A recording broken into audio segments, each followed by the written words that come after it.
சமாதானமாய் சுகமாய் வாழ்வதை விரும்புகிற கர்த்தர். ஆனா அதே தெய்வம் சில நேரங்களில் நம்ம வாழ்க்கையில சில நெருக்கம், சில குழப்பங்களை அனுமதிக்கவும் செய்கிறார். ஏன் அப்படின்னா, இப்ப என்ன செய்தான் அப்படின்னா, ஆதாம் ஏவாளை கர்த்தர் உருவாக்குறார். உண்டாக்குன உடனே ஒரு கட்டளை கொடுக்கிறார். ஆதியாகமம் 1:28 வாசிங்க. ஆதியாகமம் 1:28. பின்பு தேவன் அவர்களை நோக்கி நீங்கள் பழுகி பெருகி பூமியை நிரப்பி அதை கீழ்ப்படுத்தி சமுத்திரத்தின் மச்சங்களையும் ஆகாயத்து பறவைகளையும் பூமியின் மேல் நடமாடுகிற சகல ஜீவ ஜந்துக்களையும் ஆண்டு கொள்ளுங்கள் என்று சொல்லி தேவன் அவர்களை ஆசீர்வதித்தார். ஆதாம் ஏவாளை ஆசீர்வதிக்கும் என்ன சொல்றாரா? நீங்கள் பழுகி பெருகி பூமியை நிரப்புங்கள். ஏன்னா இப்ப பெரிய ஜனத்தொகை இல்ல, 2 பேர் தான், ஆதாம் ஏவாள். ஆதாமும் ஏவாளும் இருந்தப்ப இந்த பூமி உருண்டை எவ்வளவு பெரிய சைஸ்ல இருந்துச்சோ அதே சைஸ் தான் 700 கோடி தாண்டினதுக்கு அப்புறமும் இருக்கு. அல்லேலூயா. அது புரிஞ்சுதா உங்களுக்கு? ஜனத்தொகை பெருக பெருக பலூன் மாதிரி பூமி உப்பிட்டுலாம் போகல. இன்னைக்கு எவ்வளவு பெரிய உலகமா இருக்குதோ அவ்வளவு பெரிய உலகம் தான் அன்னைக்கு இருந்துச்சு. 2 பேர் தான் பூமியில இருக்கிறான். கர்த்தர் சொன்னாரு, நீங்க பழுகி பெருகி ஒரே இடத்துல இருக்காத, பூமி என்ன பண்ணு, நிரப்பு. இதுதான் தேவனுடைய கட்டளை. இப்ப மனுஷன் என்ன பண்றான்னா, தேவனுடைய வார்த்தையை எதிர்த்து நின்றான். அவங்க ஸ்டேட்மெண்ட் பாருங்களேன். 11 அதிகாரத்துல அவன் சொல்றாங்களாம், 4 வசனத்துல, நாம் பூமி எங்கும் பூமியின் மீதெங்கும் சிதறி போகாதபடிக்கு.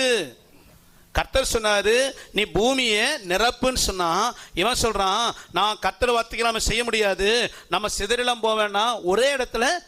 எப்போ ஒரு மனிதன் கர்த்தருடைய வார்த்தை மீறுகிறானோ அவன் தேவனுக்கு எதிராய் நிற்கிறான். நல்லா புரிந்து கொள்ளுங்க. நம்ம எல்லாரும் கர்த்தர் ஆராதிக்கிற பிள்ளைங்க தான்.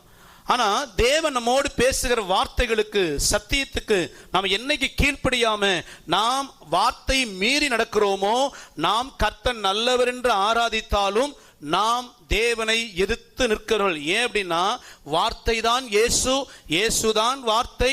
வார்த்தையை மீறுவது இயேசுவை மீறுவதற்கு அடையாளம்.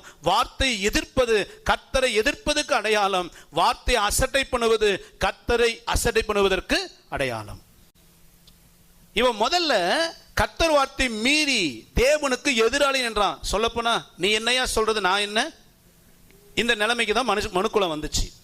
அடுத்து என்ன பண்றாங்கன்னா, வானத்தை அளாவும் ஒரு கோபுரம்.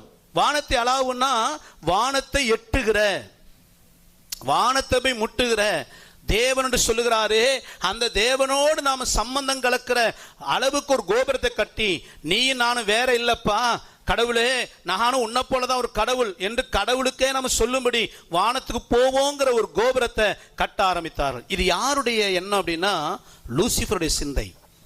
லூசிஃபர் பெரிய தேவதூதன் ஏன் தள்ளப்பட்டான்? ஏசாயா 14 அதிகாரம், எசேக்கியேல் 28 அதிகாரம். ஏன் லூசிஃபர் தள்ளப்பட்டான்? நான் தேவனுக்கு என்ன செய்யணும்? சமமா உட்காரணும். அவர் சிங்காசனத்தை நான் உட்காரணும். எவ்வளவு காலம் தான் நான் அவரை ஆராதிச்சுக்கிட்டே இருக்கிறது? எவ்வளவு காலம் நான் கடவுளை நானும் கடவுளாகணும், கடவுளோட சிங்காசனம் எனக்கு வேணும் அப்படின்னு லூசிஃபர் என்னைக்கு நினைச்சானோ அவன் தள்ளப்பட்டான். அது பிசாசின் ஆவி.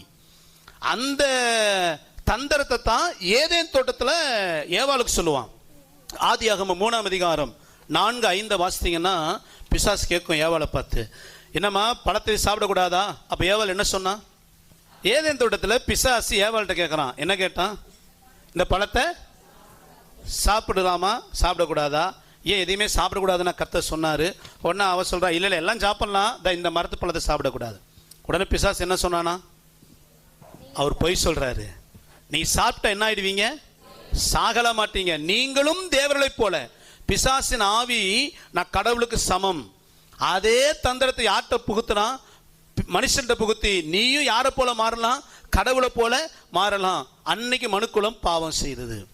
பின்பதாக ஜலப்பிரளயம் இதெல்லாம் முடிந்து கர்த்தர் பூமியை திரும்ப சுத்தம் பண்ணி நோவா மூலமாக ஒரு நல்ல ஒரு பரிசுத்த சந்ததியை உருவாக்கி இந்த பூமியை திரும்பவும் தன்னுடைய மகிமைக்கு கொண்டு வர கர்த்தர் நினைக்கும் பொழுது, அந்த நோவாவின் பிள்ளைகளை வஞ்சித்து பிசாசு திரும்ப தந்திரத்தை புகுத்தி நீங்களும் கடவுளுக்கு சமமாகலான்னு சொல்லி ஒரு கோபுரத்தை கட்ட வைத்து தேவனுக்கு எதிராய் நிற்கும்படி பிசாசு ஜனங்களை வஞ்சித்தான். அல்லேலூயா.